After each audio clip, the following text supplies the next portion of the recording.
Di ujung paling timur Pulau Jawa, ada sebuah hutan yang tidak pernah benar-benar tidur. Hutan yang begitu tua, hingga cahaya matahari pun seolah ragu untuk masuk ke dalamnya. Masyarakat menyebutnya Alas Purwo, hutan pertama. Tempat di mana daratan konon lahir dari lautan purba. Tapi bagi mereka yang pernah masuk terlalu dalam, Alas Purwo bukan sekadar hutan. Ia adalah gerbang. Gerbang antara dunia manusia dan dunia yang tidak semua orang diizinkan melihatnya. Di dalamnya ada gua yang dipercaya menjadi istana jin. Ada pertapa yang masuk, lalu keluar bukan sebagai dirinya. Dan ada pula yang masuk, tapi tidak pernah kembali sama sekali. Sebagian orang menyebut semua itu hanya mitos. Sebagian lain percaya, ini adalah salah satu titik paling sakral dan paling berbahaya di Pulau Jawa. Pertanyaannya, apa yang sebenarnya bersembunyi di balik rimba tua Alas Purwo? Apakah ini hanya ilusi ketakutan manusia? Atau memang ada sesuatu yang hidup, diam-diam, mengawasi setiap langkah yang berani masuk? Sebelum kita menyusuri hutan paling misterius di Indonesia ini, pastikan kalian subscribe, nyalakan lonceng notifikasi. Karena di channel ini, kita tidak hanya membahas sejarah gelap, kita membongkar sisi dunia yang jarang berani diceritakan.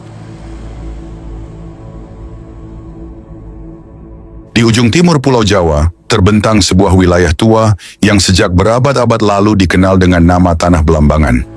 Sebuah daerah yang dipercaya sebagai titik pertemuan dua kekuatan alam. Di satu sisi, Samudra Hindia menghampar luas dengan ombaknya yang ganas dan tak pernah benar-benar jinak. Laut Selatan yang sejak dulu dikenal menyimpan banyak kisah hilang, badai mendadak, dan tragedi yang tak selalu bisa dijelaskan. Di sisi lain, berdiri sebuah hutan purba yang nyaris tak berubah sejak ribuan tahun silam. Namanya Alas Purwo. Dalam bahasa Jawa, Alas berarti hutan, dan Purwo berarti awal mula. Sebuah nama yang sederhana, tapi mengandung makna yang sangat tua. Masyarakat Jawa kuno meyakini, disinilah daratan pertama Pulau Jawa muncul dari lautan. Sebuah titik kelahiran geografis, sekaligus spiritual. Kepercayaan ini memang tidak tercatat dalam penelitian geologi modern. Namun dalam tradisi lisan masyarakat Banyuwangi, kisah itu diwariskan turun-temurun, seolah menjadi ingatan kolektif yang hidup hingga hari ini. Bagi mereka, Alas Purwo bukan sekadar kawasan hutan, ia adalah tempat yang dituakan, dihormati, sekaligus diwaspadai. Ketika kalian berdiri di gerbang Taman Nasionalnya sekarang, yang terlihat mungkin hanyalah hutan tropis biasa, pepohonan tinggi, jalan tanah, dan suara burung liar. Namun semakin dalam melangkah, suasana mulai berubah. Pohon-pohon besar tumbuh rapat, batangnya menjulang seperti pilar raksasa, ranting dan dedaunan saling menutup, membuat cahaya matahari sulit menembus ke dasar hutan. Akibatnya, bahkan di siang hari, cahaya di dalam Alas Purwo terasa redup. Seperti senja yang tidak pernah selesai, udara di dalamnya lembab, namun bukan itu yang paling terasa. Yang paling mencolok adalah kesunyiannya. Tidak ada suara kendaraan, tidak ada sinyal, tidak ada aktivitas manusia. Yang terdengar hanya gesekan daun, patahan ranting, dan gema langkah kaki sendiri. Kesunyian seperti ini bagi sebagian orang terasa menenangkan. Namun bagi yang lain, justru menyesakkan. Karena ketika dunia luar menghilang, yang tersisa hanyalah suara pikiran sendiri. Secara ilmiah, kondisi ini dikenal sebagai isolasi sensorik alami. Keadaan di mana otak manusia kehilangan banyak rangsangan suara dan visual, sehingga mulai menciptakan persepsi tambahan. Itulah sebabnya banyak orang merasa seperti diawasi atau diikuti saat berada di hutan lebat. Padahal secara logika, belum tentu ada siapa-siapa. Namun disinilah batas antara sains dan kepercayaan mulai kabur. Bagi masyarakat sekitar, rasa tidak sendiri itu bukan sekadar ilusi psikologis. Mereka meyakini setiap tempat memiliki penghuni, bukan untuk disembah, tetapi sebagai makhluk ciptaan Allah yang hidup di alam berbeda dari manusia. Dalam Islam, keberadaan jin adalah sesuatu yang nyata. Mereka hidup berdampingan dengan manusia, namun berada di dimensi yang tidak kasat mata. Dan tempat-tempat sunyi, tua, serta jarang dijamah, seringkali dipercaya menjadi salah satu habitat mereka. Bukan untuk ditakuti secara berlebihan, namun untuk disikapi dengan adab, doa, dan kesadaran bahwa manusia bukan satu-satunya makhluk yang hidup di bumi. Jauh sebelum kawasan ini ditetapkan sebagai Taman Nasional pada tahun 1992, Alas Purwo sudah lebih dulu dikenal sebagai wilayah sakral. Banyak tokoh spiritual, pertapa, hingga bangsawan kuno datang ke sini untuk mengasingkan diri. Mereka mencari ketenangan ekstrim, mencari jawaban hidup, atau mengejar sesuatu yang lebih berbahaya, kekuatan. Dan dari sinilah sisi gelap sejarah Alas Purwo mulai terbentuk. Sebab tidak semua yang datang pulang dengan keadaan yang sama. Ada yang kembali tapi berubah. Ada yang kembali tapi kehilangan kewarasannya. Dan ada pula yang tidak pernah kembali sama sekali. Sebagian kasus bisa dijelaskan secara logis. Tersesat, kelelahan, serangan hewan liar, atau kecelakaan alam. Namun sebagian lain menyisakan cerita yang terlalu ganjil untuk diabaikan. Cerita tentang suara yang memanggil nama di tengah hutan kosong. Tentang cahaya misterius yang terlihat di malam hari. Atau tentang orang yang merasa berjalan berjam-jam, tapi tidak pernah keluar dari titik yang sama. Apakah semua itu hanya permainan pikiran? Atau ada sesuatu yang memang lebih dulu mendiami rimba ini? Jauh sebelum manusia datang? Pertanyaan itu yang membuat Alas Purwo tidak pernah sepi dari cerita. Ia bukan hanya kawasan konservasi, ia adalah ruang pertemuan antara fakta dan mitos, antara penelitian ilmiah dan kepercayaan leluhur, antara dunia yang terlihat dan yang hanya bisa dirasakan. Dan hampir semua kisah paling kelam tentang hutan ini selalu bermula dari satu tempat yang sama, sebuah gua tua yang oleh masyarakat disebut sebagai Gua Istana.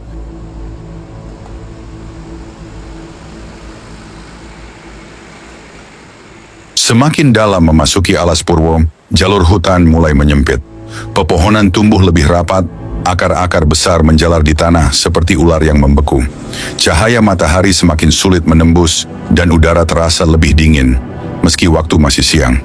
Di antara rimbunnya vegetasi itu, tersembunyi sebuah tempat yang sejak lama menjadi pusat cerita paling gelap di Alas Purwo. Sebuah gua tua yang oleh masyarakat disebut Gua Istana. Dari luar, mulut gua ini tampak seperti rahang raksasa yang terbuka. Batu-batu kapur menggantung di bagian atasnya, sementara bagian dalamnya tenggelam dalam kegelapan pekat yang bahkan cahaya senter pun terasa ditelan. Nama istana bukan diberikan tanpa alasan. Konon, masyarakat spiritual Jawa percaya bahwa gua ini adalah salah satu titik pertemuan antara alam manusia dan alam jin. Sebuah tempat yang diyakini menjadi ruang singgah bagi makhluk gaib atau bahkan pusat kerajaannya. Namun penting untuk dipahami, kepercayaan seperti ini adalah bagian dari tradisi lokal, bukan ajaran yang dibenarkan dalam Islam. Dalam akidah tauhid, manusia dilarang mencari pertolongan, perjanjian, atau kekuatan dari selain Allah. Dan justru di tempat seperti inilah, banyak manusia diuji batas imannya. Sejak berabad-abad lalu, Gua Istana dikenal sebagai lokasi pertapaan ekstrim. Para pertapa datang sendirian, tanpa lampu, tanpa makanan, tanpa bicara. Mereka duduk diam di dalam kegelapan selama berhari-hari, bahkan berminggu-minggu. Tujuannya beragam. Ada yang mencari ketenangan batin, ada yang mencari wangsit, dan ada pula yang mengejar kesaktian. Disinilah sisi paling berbahaya itu muncul. Karena ketika manusia masuk ke tempat sunyi dengan niat mencari kekuatan selain dari Allah, ia tidak hanya menghadapi kesunyian, ia menghadapi godaan. Banyak kisah beredar tentang orang yang mengaku bertemu sesuatu di dalam gua. Sebagian melihat sosok, sebagian mendengar bisikan, sebagian merasa diajak membuat perjanjian. Namun dalam perspektif Islam, pengalaman seperti ini tidak selalu berarti kebenaran spiritual. Bisa jadi itu tipuan jin, atau bahkan ilusi pikiran akibat isolasi ekstrem. Gelap total, tanpa suara, tanpa interaksi manusia, dapat membuat otak menciptakan realitasnya sendiri. Fenomena ini dikenal dalam psikologi sebagai sensory deprivation hallucination. Halusinasi akibat kehilangan rangsangan indera. Namun menariknya, tidak semua kisah berhenti sebagai pengalaman pribadi. Ada cerita yang berakhir lebih tragis. Warga sekitar sering menuturkan kisah orang yang masuk gua istana, lalu keluar dalam keadaan berubah. Tatapannya kosong, bicaranya tidak nyambung, seolah jiwanya tertinggal di dalam. Ada pula yang mengaku hanya merasa berada di dalam gua selama beberapa jam. Namun ketika keluar, hari sudah berganti. Fenomena distorsi waktu seperti ini sering muncul dalam cerita-cerita pertapaan. Secara ilmiah, kondisi tanpa cahaya membuat otak kehilangan orientasi waktu. Namun bagi masyarakat spiritual, itu dianggap bukti bahwa dimensi di dalam gua berbeda dari dunia luar. Dan di antara semua kisah itu, yang paling sering dibicarakan adalah kisah mereka yang tidak pernah kembali. Beberapa pendaki dan pencari spiritual dilaporkan hilang di sekitar area gua. Sebagian ditemukan tersesat jauh dari jalur, Sebagian ditemukan dalam kondisi lemah, dan sebagian lagi tidak pernah ditemukan sama sekali. Pihak Taman Nasional biasanya menjelaskan kasus-kasus ini secara rasional. Navigasi yang buruk, kelelahan, dehidrasi, atau medan hutan yang berbahaya. Penjelasan yang masuk akal. Namun di kalangan masyarakat lokal, selalu ada keyakinan lain, bahwa tidak semua yang hilang benar-benar tersesat. Sebagian diyakini dipanggil.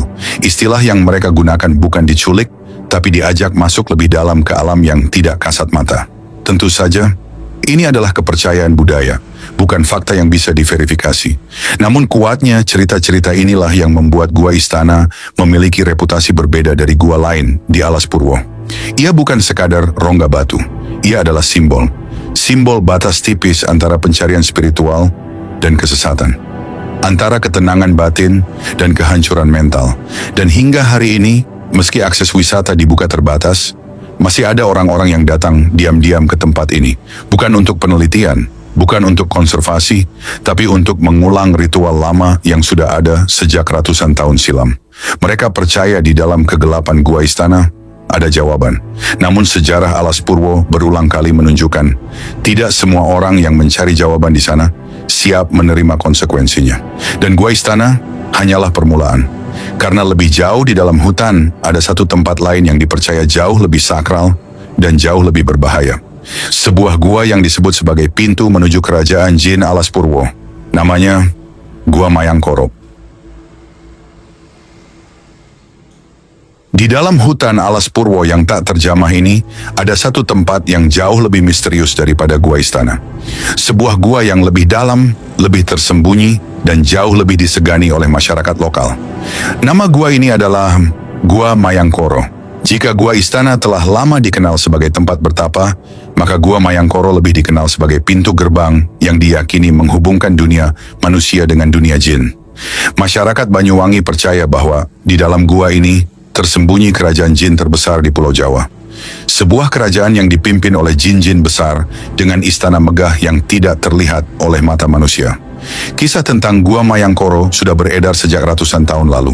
Dan bagi sebagian besar warga, tempat ini bukan hanya sakral, tetapi juga sangat berbahaya. Sebagian orang yang pernah berani masuk ke dalamnya, bahkan dengan niat baik, mengaku melihat cahaya misterius yang menyinari gua dari dalam. Cahaya yang tampak seperti api, namun bukan api biasa. Pada malam bulan purnama, warga yang tinggal di sekitar hutan sering melaporkan bahwa mereka melihat sebuah cahaya hijau keemasan memancar dari dalam hutan, dari arah gua tersebut. Cahaya itu sangat terang, namun tidak seperti cahaya lampu atau api. Menurut kepercayaan setempat, cahaya ini adalah api gaib, yang merupakan tanda bahwa dunia lain sedang membuka gerbangnya. Bagi yang melihatnya, penduduk setempat selalu mengingatkan agar tidak mendekat. Mereka percaya, siapapun yang mencoba menembus batas yang ditunjukkan oleh cahaya itu akan masuk ke dalam dunia yang tidak bisa kembali. Sebab, menurut mereka, cahaya itu bukan hanya sinar fisik, melainkan simbol dari pintu menuju alam jin. Apa yang bisa dijelaskan dari fenomena ini? Secara ilmiah, cahaya ini bisa saja disebabkan oleh pantulan cahaya bulan yang diterangi kabut tipis atau gas yang keluar dari tanah. Sebuah fenomena yang dikenal sebagai bioluminesensi atau fenomena alam lainnya yang bisa membingungkan pandangan kita. Namun bagi masyarakat lokal yang sudah terbiasa hidup berdampingan dengan tradisi dan keyakinan mereka, penjelasan ilmiah itu hanyalah sebagian dari gambaran besar yang lebih rumit. Cerita-cerita tentang mereka yang melihat cahaya ini beragam. Ada yang mengatakan cahaya itu datang saat mereka sedang mencari jalan pulang setelah semedi. Dan ada yang melihatnya jauh lebih dekat, hampir berada di tengah-tengah hutan. Namun satu hal yang selalu menjadi kesamaan dalam kisah-kisah itu, mereka yang mendekat selalu merasa seolah-olah menembus batas pandangan manusia. Batas antara yang bisa dilihat dengan mata kepala dan apa yang hanya bisa dirasakan hati. Fenomena yang menegaskan bahwa dunia ini memiliki batas-batas yang tidak bisa kita ukur.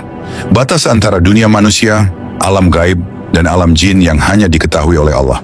Di Gua Mayangkoro, konon terdapat kerajaan jin yang dipimpin oleh makhluk halus dengan tatanan mirip kerajaan manusia. Di sana, diyakini ada istana megah yang dijaga oleh prajurit jin, serta raja yang memiliki kekuatan luar biasa. Namun apakah itu hanya mitos belaka? Apakah kisah ini hanya cerita rakyat yang diturunkan untuk menakut-nakuti? Atau ada kebenaran yang lebih dalam? Beberapa orang yang mencoba mendekati gua ini untuk mencari kebenaran mengaku telah merasakan sesuatu yang tidak bisa dijelaskan dengan akal sehat. Mereka mendengar suara langkah kaki yang tidak tampak wujudnya, atau merasa diawasi oleh makhluk yang tidak bisa dilihat. Namun ada pula yang lebih jauh. Mereka yang masuk merasa terperangkap dalam dunia yang berbeda. Ada yang merasakan seolah-olah waktu di dalam gua berjalan lebih lambat dibandingkan dunia luar. Orang yang baru beberapa menit berada di dalam, ketika keluar, mendapati waktu sudah berubah dan hari telah berganti. Fenomena ini bisa dijelaskan oleh teori distorsi waktu yang disebabkan oleh isolasi sensorik ekstrim. Kehilangan cahaya dan suara, serta ketegangan mental yang terjadi akibat berada dalam ketenangan yang sangat dalam, bisa mengganggu persepsi waktu. Namun bagi mereka yang mempercayai bahwa alas purwo adalah tempat di mana dunia manusia dan dunia gaib bertemu, semua penjelasan ilmiah itu tidak akan cukup untuk menjelaskan pengalaman yang mereka alami. Bagi mereka, Gua Mayangkoro bukan hanya sekadar gua, ia adalah pintu gerbang yang menghubungkan dua dunia. Dan siapapun yang berani menembusnya harus siap menghadapi kenyataan bahwa mereka mungkin akan memasuki dunia yang tidak pernah bisa mereka pahami sepenuhnya. Dunia yang penuh dengan misteri, namun terkadang menantang untuk dijelajahi. Namun ada satu pesan yang terus disampaikan oleh penduduk lokal kepada mereka yang ingin masuk lebih dalam ke dalam hutan ini. Jika kalian melihat cahaya itu, jangan mendekat, karena hanya Allah yang tahu apa yang ada di baliknya. Dan tidak semua gerbang harus dibuka.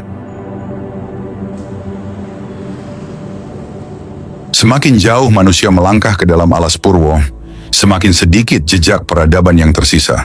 Jalan setapak mulai menghilang, penanda arah semakin jarang, pepohonan tumbuh makin rapat, seolah sengaja menutup jalur bagi siapapun yang tidak benar-benar mengenal hutan ini. Di titik-titik tertentu, masyarakat lokal percaya ada wilayah yang tidak boleh dimasuki sembarangan. Bukan karena berbahaya secara fisik, tetapi karena dianggap sebagai kawasan paling sakral. Salah satu yang paling dikenal adalah sebuah area yang disebut Kawitan. Dalam bahasa Jawa, Kawitan berarti awal mula. Tempat ini dipercaya sebagai salah satu titik paling tua di alas purwo. Wilayah yang oleh kepercayaan lokal dianggap sebagai tempat pertama manusia diturunkan atau muncul di tanah Jawa. Tentu saja, keyakinan ini bukan bagian dari ajaran Islam, melainkan tradisi kosmologi Jawa kuno yang diwariskan secara lisan. Namun terlepas dari benar atau tidaknya, sikap masyarakat terhadap tempat ini sangatlah berbeda. Siapapun yang melintas di kawasan Kawitan biasanya akan menunduk. Mereka berbicara pelan, melangkah perlahan, bahkan sebagian memilih diam sepenuhnya. Bukan karena menyembah tempat itu, tetapi karena menghormati sesuatu yang mereka yakini lebih tua dari keberadaan manusia di sana. Dan disinilah muncul salah satu aturan paling terkenal di alas purwo, sebuah aturan yang tidak tertulis, tapi dipercaya hampir semua warga sekitar. Jika kalian berjalan di dalam hutan, lalu mendengar seseorang memanggil nama kalian, jangan menoleh. Larangan ini terdengar sederhana, namun cerita di baliknya jauh lebih gelap. Banyak peziarah, pendaki, atau pencari spiritual mengaku pernah mendengar suara yang memanggil nama mereka. Dengan nada yang sangat dikenal, kadang suara itu terdengar seperti keluarga sendiri, kadang seperti teman, kadang bahkan seperti suara diri mereka sendiri. Refleks manusia tentu ingin menoleh, karena suara yang memanggil nama terasa personal. Namun menurut cerita yang beredar, mereka yang menoleh seringkali mengalami hal ganjil. Ada yang merasa kehilangan arah, ada yang tiba-tiba berjalan tanpa sadar, mengikuti arah suara itu. Dan ada pula yang mengaku seperti ditarik masuk lebih dalam ke hutan, tanpa bisa mengendalikan langkahnya sendiri. Secara psikologis, fenomena ini bisa dijelaskan. Hutan lebat menciptakan efek gema tak beraturan, suara hewan, gesekan daun, bahkan angin, bisa terdistorsi hingga terdengar seperti bisikan manusia. Otak manusia yang terbiasa mengenali pola suara terkadang menerjemahkan suara acak menjadi sesuatu yang familiar, termasuk nama sendiri. Fenomena ini dikenal sebagai auditory pareidolia, ilusi pendengaran di mana otak mengisi kekosongan dengan makna.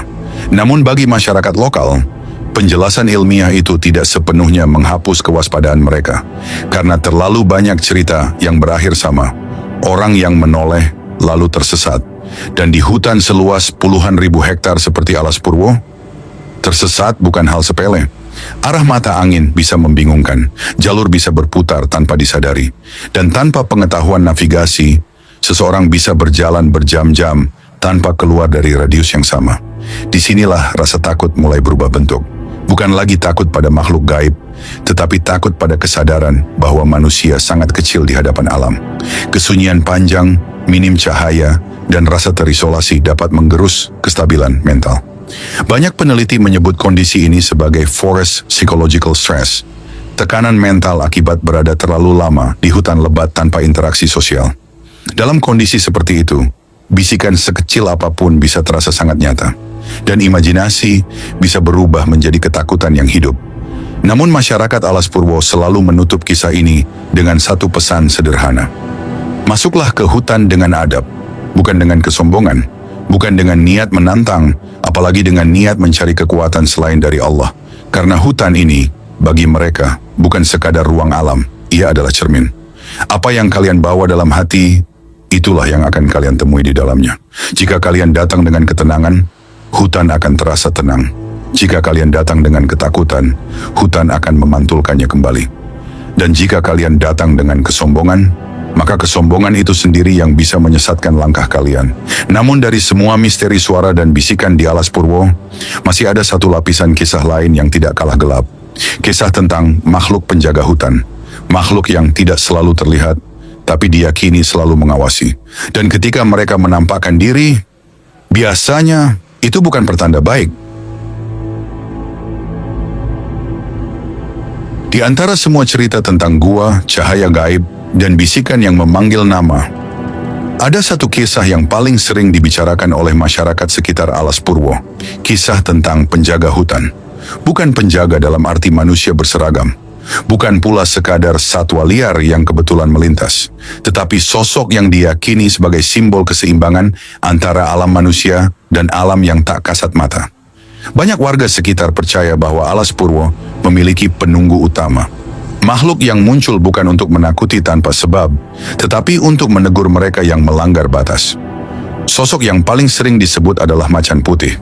Beberapa pendaki dan warga lokal mengaku pernah melihat harimau atau macan tutul berwarna sangat pucat, hampir putih, berjalan perlahan di antara pepohonan. Ia tidak menyerang, tidak mengaum, hanya berdiri, menatap, lalu menghilang di balik semak. Secara ilmiah, kemunculan macan berwarna terang bisa dijelaskan sebagai bentuk leucism atau mutasi genetik langka yang menyebabkan warna bulu menjadi lebih pucat. Dan memang Alas Purwo adalah habitat asli macan tutul Jawa, salah satu predator terakhir yang tersisa di Pulau Jawa.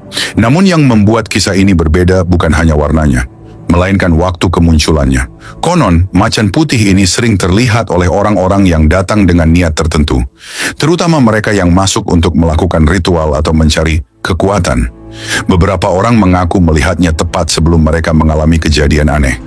Sebagian merasa ditegur, sebagian merasa diperingatkan, dan sebagian lainnya memilih pulang. Selain macan putih, ada pula kisah tentang sosok tua berpakaian hitam. Sosok ini digambarkan sebagai lelaki lanjut usia, mengenakan pakaian serba gelap, berdiri diam di antara pepohonan. Ia tidak berbicara, tidak mendekat, hanya memperhatikan. Beberapa orang yang mengaku melihatnya mengatakan bahwa ketika mereka mencoba mendekat, sosok itu menghilang begitu saja. Apakah ini hanya ilusi visual? Hutan lebat sering menciptakan efek bayangan yang membingungkan mata. Kombinasi cahaya redup dan bentuk batang pohon bisa membuat otak mengisi kekosongan dengan figur manusia. Fenomena ini dikenal sebagai pareidolia visual, kecenderungan manusia melihat pola familiar, seperti wajah atau sosok dalam bentuk acak. Namun bagi masyarakat sekitar, sosok tua itu bukan ilusi. Ia diyakini sebagai penjaga simbolik hutan, bukan untuk disembah, bukan untuk dipuja, tetapi sebagai pengingat bahwa manusia tidak sepenuhnya berkuasa di tempat itu. Dalam perspektif Islam, penting untuk berhati-hati terhadap cerita-cerita semacam ini. Makhluk gaib memang ada. Jin adalah bagian dari ciptaan Allah. Namun tidak semua cerita harus langsung dianggap kebenaran mutlak. Sebagian bisa jadi hanyalah interpretasi manusia terhadap fenomena alam yang belum sepenuhnya dipahami. Dan yang lebih berbahaya bukanlah keberadaan makhluk itu sendiri, melainkan keyakinan berlebihan yang membuat manusia takut secara tidak proporsional atau bahkan mencari perlindungan kepada selain Allah. Karena rasa takut yang tidak dikendalikan bisa berubah menjadi keyakinan yang menyimpang. Menariknya, banyak warga lokal justru memiliki sikap yang lebih tenang. Mereka tidak membesar-besarkan kisah penjaga hutan. Mereka tidak memburunya. Mereka juga tidak menantangnya. Mereka hanya menjaga adab, masuk dengan sopan, tidak berbicara sembarangan, tidak merusak, tidak menantang. Bagi mereka, jika memang ada penjaga, maka tugas manusia adalah menghormati alam sebagai ciptaan Allah, bukan menantangnya. Dan disitulah letak perbedaan antara mitos yang menyesatkan dan kearifan lokal yang mengajarkan kerendahan hati. Karena pada akhirnya, apakah macan putih itu nyata atau tidak? Apakah sosok tua itu makhluk gaib atau hanya bayangan? Alas Purwo tetaplah hutan yang memiliki hukum alamnya sendiri. Siapapun yang masuk tanpa persiapan bisa tersesat. Siapapun yang masuk dengan kesombongan bisa celaka. Dan siapapun yang lupa berdoa bisa kehilangan arah, bukan hanya secara fisik, tapi juga secara batin. Namun dari semua kisah penjaga dan makhluk misterius itu, masih ada satu pertanyaan yang belum terjawab. Jika sebagian besar fenomena bisa dijelaskan secara ilmiah, mengapa hingga hari ini begitu banyak orang tetap merasa takut pada Alas Purwo? Apakah rasa angker itu benar-benar berasal dari makhluk tak kasat mata, atau justru dari sesuatu yang lebih dekat dari diri manusia itu sendiri? Dan untuk memahami jawabannya, kita harus melihat Alas Purwo dari sisi yang paling nyata, sisi yang tercatat dalam data, penelitian, dan sejarah modern. Karena mungkin misteri terbesar hutan ini bukan tentang jin, melainkan tentang manusia, dan apa yang terjadi ketika ia terlalu lama sendirian di tengah kesunyian. Jika kita menanggalkan semua cerita tentang kerajaan jin, menjauh sejenak dari kisah macan putih, dan mengabaikan bisikan yang konon memanggil nama, maka yang tersisa dari Alas Purwo adalah sebuah hutan. Hutan yang sangat luas. Kawasan ini membentang hampir 44.000 hektar, terdiri dari hutan monsun, savana, rawa, hingga garis pantai liar yang langsung menghadap Samudra Hindia. Di dalamnya hidup ratusan spesies tumbuhan, burung langka, banteng Jawa, rusa, hingga macan tutul, predator yang kini semakin jarang ditemukan di pulau lain. Secara ilmiah, Alas Purwo adalah salah satu kawasan konservasi paling penting di Indonesia. Setiap jengkalnya diteliti, dipetakan, didokumentasikan. Namun menariknya, semakin banyak data yang dikumpulkan tentang hutan ini, semakin kuat pula cerita-cerita tak tertulis yang tetap hidup di masyarakat. Seolah Alas Purwo memiliki dua wajah. Satu wajah yang bisa dijelaskan angka dan penelitian, dan satu lagi yang hanya hidup dalam pengalaman manusia.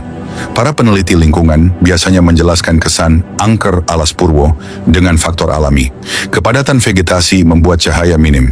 Isolasi suara menciptakan gema aneh. Gas rawa bisa memunculkan cahaya samar.